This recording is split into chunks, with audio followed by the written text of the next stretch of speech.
Hello everyone, my name's Mary Hawkes and I completed my PhD at the University of Sheffield in the UK in 2019.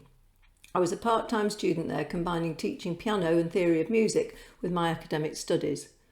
I'm delighted to be able to present in this virtual way as part of the ISME Forum for Instrumental and Vocal Teaching 2020, although I was disappointed not to be able to experience Finland and meet everyone in person. I'm going to be talking about the importance of understanding the diversity in the performance experiences and concerns for recreational musicians, that is, those musicians who learn their instrument as a leisure activity. This is an important but under-researched population, as the majority of musical learners are recreational, and the majority of teachers also teach this population. Much of the interest in performance has been through the study of specialists, that is, music students in higher education, professionals or children on a pathway to excellence. And current research understanding about the performance experience comes largely from intervention studies on music performance anxiety. One exception is the qualitative work of Clark, Lisboe and Williamon 2014, who studied the thoughts and perceptions of music students and professionals when performing. In the UK and other countries, performance psychology is not part of a teacher's training. The traditional way of preparing mentally is to take advice: do your practice, don't be nervous.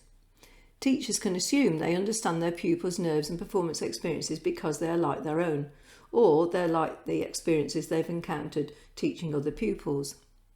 The evidence from my research shows that pupils ranging in age and ability have diverse performance profiles, some parts of which are not easy to predict.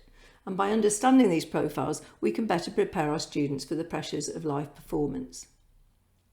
The research in this paper comes from a questionnaire survey which was distributed at the beginning of an action research project, where I collaborated with 5 other piano teachers from a local professional development group. The aim of the research as a whole was to use a psychological skills training approach in our teaching to improve the performance experience and performance quality of our students. The aim of the questionnaire was to learn about performance from our students' perspective in order that our teaching would be relevant to each student. And another further aim was to further academic knowledge about the performance experiences of recreational musicians.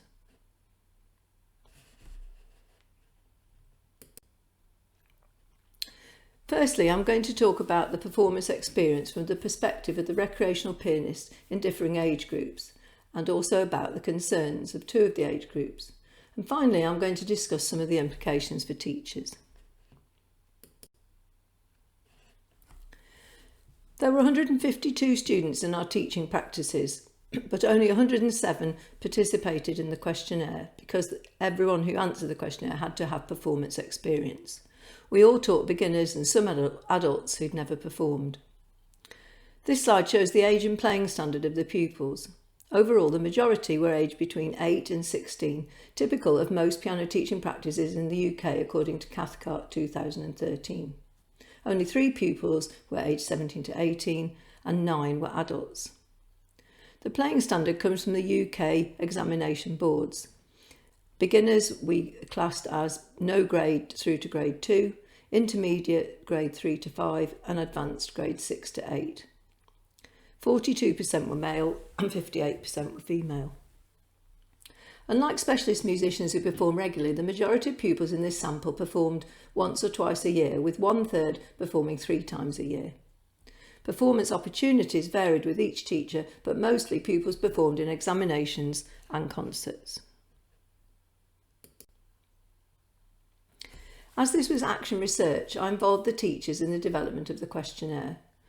The original questionnaire, which I designed, was aimed at the age group 12 years and older, because this was the age group I'd planned to include for my own students.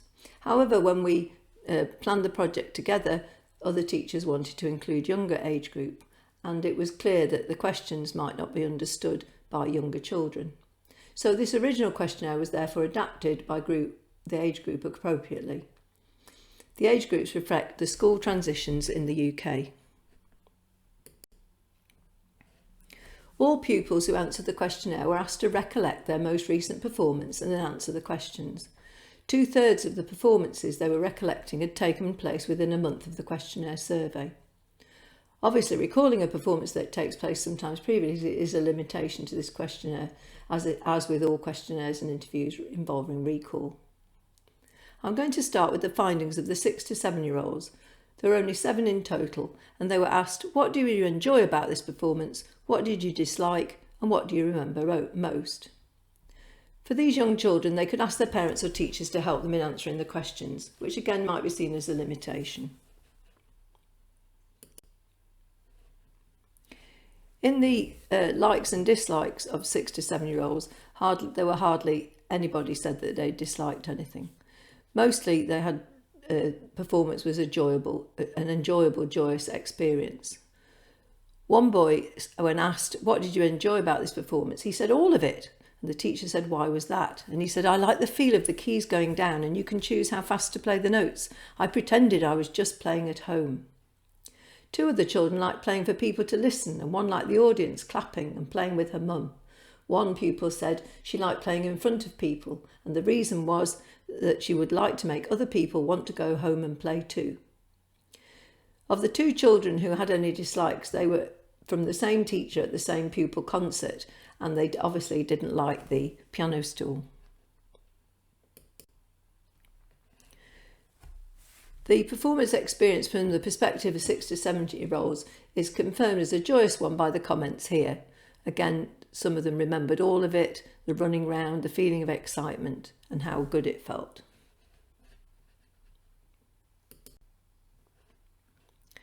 Performance from the perspective of 8 to 11-year-old students, they were asked the same questions as the younger ones. What did you enjoy about this performance? What did you dislike? And what do you remember most? This was a bigger sample of 40 students. And this age group seemed to enjoy performing and showing off to an audience, as you can see from the category, playing for the audience. What they enjoyed was the different types of audience, examiners, parents, or simply the audience in general. And 7 pupils said they simply enjoyed being watched, and 5 enjoyed the clapping afterwards. The rest of the comments were pretty positive, with the exception of the 2 who wrote that it was a relief rather than enjoyment, because they didn't make any mistakes. Hard to predict responses were that one enjoyed the cake afterwards and another enjoyed the view out of the window. Almost half of the students in this age group had no dislikes at all about their recent performance, confirming performance seemed to be mostly enjoyable. However, the dislikes that seemed to be developing in this age group related not to liking the feeling of being nervous before the performance, which were some physiological responses to the pressure situation. A few were focused on wrong notes, and a few disliked playing an unfamiliar piano. One pupil didn't like everyone listening, and one answer couldn't really have been predicted at all, that the pupil didn't like the examiner's hairstyle. The Remembrances this age group had reinforced the previous comments that the majority enjoyed performing for an audience, but there were a few exceptions of children who were beginning to experience performance worries or nerves and feelings of embarrassment and worries about mistakes. There were more positive recollections than negative. The ones who said that they positively enjoyed performing said they simply remembered playing the pieces and enjoying it. Enjoyment of playing also included pupils who said they enjoyed playing with mum or dad, or liked the feeling after they played, or enjoyed the clapping. 2 pupils just simply said they enjoyed doing well. Other pupils remembered all of it, the food afterwards and listening to others. Of the negative comments, 4 remembered playing wrong notes, and 6 remembered simply just feeling nervous. Of the 3 who were embarrassed, one pupil said he remembered blushing bright red, and another said he remembered everyone laughing when he lost his music. There were some other comments that were difficult to categorise, and I'll give you some examples. I remembered I was the first to play. I remembered getting the book upside down. I remembered sitting waiting to play. I remembered what the room looked like. For the majority of these 8 to 11-year-olds, performance seems to be an enjoyable experience, but there were very much individual differences and some unpredictable answers. This age group were also asked what were they concerned about at the recent performance, and they were given a list of items that had originally been designed for the older age group to answer on a Likert type scale, which I'll talk about in a moment. The list of items was developed from Clark 2010, as well as cognitive and physiological symptoms of anxiety, these categories I'd used in my MA dissertation, Hawkes 2009. Additional items were added after piloting this part of the questionnaire with 3 of my former pupils who were all by now adults. The wording was changed slightly to help the younger age group understand the items. So the younger age group were just asked simply to respond, were they concerned of any of the following, yes or no. And this slide shows that the main performance concern was mistakes, followed by the next highest, which was concerns for playing at the correct speed and remembering dynamics.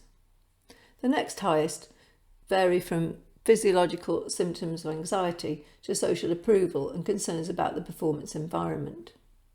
What was significant for us teachers was that no one profile was exactly the same, and you couldn't say that concerns were all about nerves or anxiety. From the qualitative comments, although mistakes was a very high concern, still performance seemed to be a joyous experience for this age group. The questions asked of the older age group was to be a bit more discerning about their performance experience. This was a sample of 60, and they were mostly aged between 12 and 16. They were asked to assess how good their performance was, to write 3 things good about their performance, 3 things that they could improve for the future, and what they remembered most. For the majority of these pupils, 69%, the good things about performance related to musical considerations, accuracy, fluency, and attention to music or technical details. However, there was some evidence in this age group that they were becoming more self-aware and were pleased to keep their emotions under control. The biggest category was related to the accuracy of playing, and perhaps shows that this is one of the biggest pressures that this age group put upon themselves. 43% of the pupils said the good thing about their most recent performance was either a positive thing, getting the notes right, or a negative thing, not making mistakes. Students also talked about accuracy in terms of not playing any obvious wrong notes, or only a few mistakes, no mistakes. Only 3 mentioned mistake management and how pleased they were to recover from slips. The category attention to music or technical details includes comments to say that good things were that they remembered fingering or pedalling, articulation, rhythm, voicing, dynamics, style and character. The next category I categorised as psychological well-being, and this included responses that included confidence, concentration, motivation or relaxation. For example, what was good about my performance was the feeling of being relaxed, or having a confident start, or performing well under pressure. Other comments regarding fluency and good tempo could be seen as being related to psychological well-being and accuracy, because several used the word again relief to indicate that they got to the end without a major breakdown, or got through calmly and steadily. 14 pupils thought it was a good thing that they didn't stop. What was interesting about the improvements for this age group that they wanted to make was it was more about psychological well-being than musical. The desire to improve psychological well-being comprised 39% of the responses. For example, they wanted to make improvements to concentration. 9 wanted to be more confident in the general, or more confident in their ability. Participants wrote about these kind of improvements in both a positive and negative way. There were 20 statements that could be regarded as positive thinking. For example, I wanted to improve to be more relaxed, to start with more confidence. But there were 22 negative statements where they wrote the improvement could be don't be put off by people in the audience, or don't be nervous. Improving musical details was the next biggest category, with 24% of the responses, and this included 11 pupils who said they wanted to improve dynamics and 10 who said they wanted to start at the right tempo. The next category showed lots of variety in improvements that they wanted to make to practice behaviour. Some said they simply needed to practice more, and 15 said they needed to practice to eliminate mistakes. But others were more specific, saying things like they needed to improve practicing page turns, or practice on different pianos, or practice the harder bits more, and even practice reading ahead. Perhaps not surprising that the good things about performance have been largely concerned with accuracy. Some pupils thought they could improve accuracy for their next performance. Improving accuracy through eliminating mistakes was mentioned by several pupils who wrote not to make mistakes, or conversely, to be more accurate. Only a few pupils were specific in that they wanted to be able to carry on if they made a mistake and be able to start anywhere in the piece.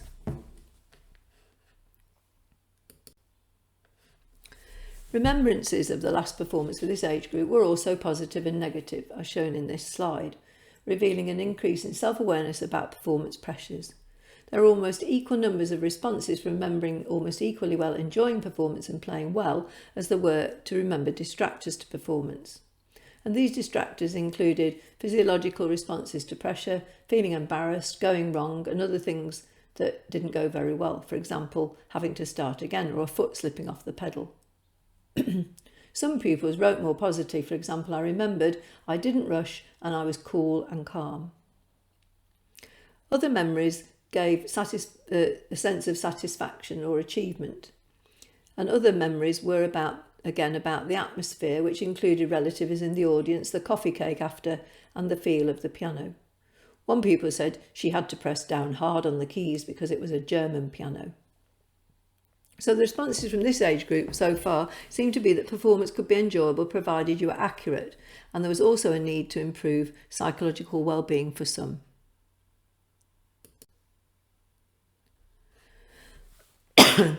This slide shows the factor analysis that I did for the older age group. They were asked to respond to a list of items on a scale of 1, not at all concerned, to 10, very concerned, about the following items at a recent performance.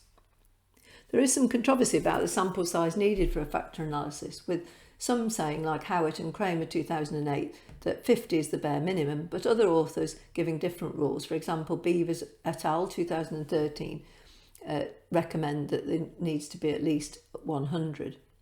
As this was exploratory research, I went ahead with my analysis for the sample of 60 pupils.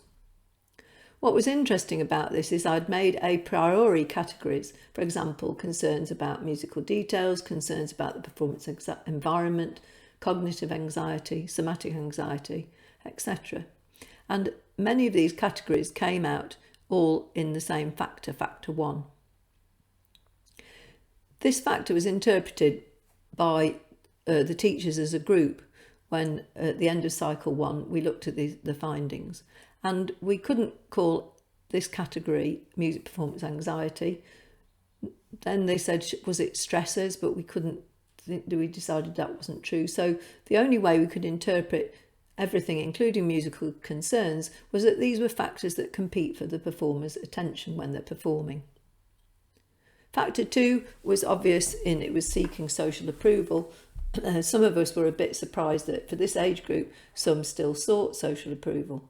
Factor 3 seemed to be related to the pressure of the evaluative performance. Factor 4, mistakes, is not really a factor, as you can't really have one item in a factor analysis. And at first this seemed somewhat of a puzzle, but once I analysed the qualitative comments which talked so much about accuracy and mistakes, it was quite obvious that there was something going on with this category, but it didn't relate or correlate in the factor analysis to any of the other items on the scale. I decided to explore the data further by converting the Likert scores 1 to 10 as follows into yes and no answers, so that I could make some comparisons with the younger age group. So 1 to 5 I said they were likely to have said no, and 6 to 10 they were more likely to say yes. And these results show that mistakes was the number one concern for this age group, as it had been for the other age group. And like the younger age group, concerns about other items showed a mixture of concerns in the top part of the slide. However, in the older age group, the order of concerns seemed to change to reflect the development of self-awareness. For example, playing the piano that you had to play, the playing on your own, and pleasing your parents came much higher up the scale, as well as being embarrassed.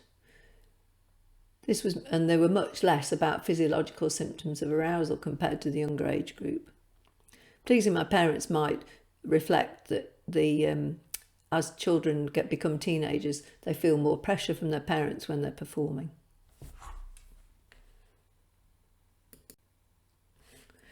This slide shows the individual responses to the performance concerns that comprise factor 1, distractors to attention, for my 9 pupils that took part in the survey. And the idea was to show these very different profiles. I've highlighted 3 pupils where their scores were quite high in red to demonstrate this. So for example, pupil 1, which goes down the left-hand side of the column, his main concern was remembering his phrasing and dynamics, and all the other scores were very, very low. So you might interpret this as he was a confident performer and just had musical concerns. Pupil 3, however, was more concerned about the unfamiliar piano, the size of the venue, size in the rooms, musical concerns, but also pleasing themselves and whether they liked the music they were playing. And then if we look at pupil 7, she had more. So what can teachers learn from these findings? Well, the developmental differences seem to be. So what does this research imply for teachers about performance preparation? It tells us that the performance experiences of recreation periods are in fact diverse and not what you might anticipate even when you think you know your pupil well. You shouldn't make assumptions, especially based on your own experience. You should engage in conversations about performance with pupils from the outset of learning to perform, so they can be given reassurances about their concerns or simply reassurance about fears of the unknown. Many of the comments were positive, and the same type of comment was also written in negative ways. Maybe another thing to engage in would be how to convert ways of negative thinking into positive thinking. Lastly, there was a big concern about mistakes, and there was a lot of talk about accuracy. So we need to help our students have more realistic expectations about mistakes when they're learning to perform. Previous research has demonstrated the importance of error management in the training of specialist musicians, Cruz-Weber and Parncut 2014. And this research shows that regular performance practice is crucial to learn this vital skill of mistake management. One of the conclusions to my action research project as a whole by the group of teachers was that it was important to make a difference between types of practice, especially with regard to mistakes. So when you're practicing to learn and memorise music, you stop when you hear a mistake and try to perfect the playing. But when you practice to perform the music, you tell your student, don't stop when you hear a mistake, integrate it into the performance. And this isn't that easy. This is only learned through regular performance practice, and the teachers I work with usually only allowed 1 or 2 performance practices before a performance. Maybe this should be more. Well, I hope you've enjoyed this talk, and here's a list of the references that I've mentioned during the talk. I hope this exploratory research will lead you to think about ways to improve the teaching of performance skills, and also might lead to further research about the performance experiences of instrumental and vocal learners. Not only are our students learners of music, but learners in performance, and this seems to be neglected in pedagogy, certainly in the UK. If you're interested in my research or have any questions about my paper, please contact me. In these times of COVID, live performances have been curtailed, so teachers have been more concerned with learning how to teach virtually, with less emphasis on performance. Let's hope we can return to live performance in the not too distant future. Keep safe and well, and thank you very much.